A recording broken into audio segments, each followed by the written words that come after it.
Camera কলম কিছুটা সময়ের জন্য দূরে রেখে 22 গজের খেলায় নামলেন আগরতলা সহ মহকুমার সাংবাদিকরা। বুধবার ভোলাগিরি মাঠে আন্তঃ মহকুমা প্রেস ক্লাব ক্রিকেট টুর্নামেন্ট অনুষ্ঠিত হয়। সাংবাদিকরা ও পরে ব্যাট বল সহ দুর্দান্ত ফিল্ডিং করতে প্রেস ক্লাব আয়োজিত এই টুর্নামেন্টে এদিন 4টি দল অংশগ্রহণ করে ব্যাপক উৎসাহ নিয়ে। দলগুলো হলো Agartala press club, Teliamura press club, Khumulwng press club এবং উদয়পুর প্রেস ক্লাব। ফাইনালে আগরতলা প্রেস ক্লাব মুখোমুখি হয় তেলিয়ামুড়া প্রেস ক্লাবের। টানটান উত্তেজনাপূর্ণ এই ম্যাচে আগরতলা প্রেস ক্লাব 45 রানের ব্যবধানে পরাজিত করে তেলিয়ামুড়া প্রেস ক্লাবকে। ফলে চ্যাম্পিয়নের শিরোপা অর্জন করে আগরতলা প্রেস ক্লাব। রানার্স আপে সন্তুষ্ট থাকতে হলো তেলিয়ামুড়াকে।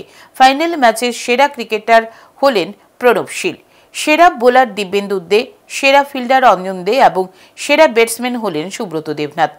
এদিকে ম্যাচ শুরুর পূর্বে অতিথিদের উত্তরীয় পরিয়ে অভিবাদন জানানো হয় আগরতলা প্রেস ক্লাবের পক্ষ থেকে। পরে 4 দলের খেলোয়াড়দের সাথে পরিচিত হন আগরতলা প্রেস ক্লাবের সভাপতি, সম্পাদক সহ কার্যকরী কমিটির সদস্যরা।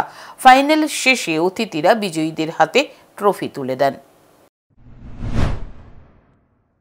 আগরতলা প্রেস ক্লাব চায় যে সারা রাজ্যের যত সাংবাদিক আছে এবং তাদের যে প্রেস ক্লাবগুলো আছে তাদের মধ্যে একটা সমন্বয় সাধন করা এবং একসঙ্গে আমরা অনেক কিছু এনজয় করতে পারি এবং সাংবাদিকদের সঙ্গে আরো একটা দৃঢ় মৈত্রী সম্পর্ক গড়ার ক্ষেত্রে খেলা একটি বড় মাধ্যম।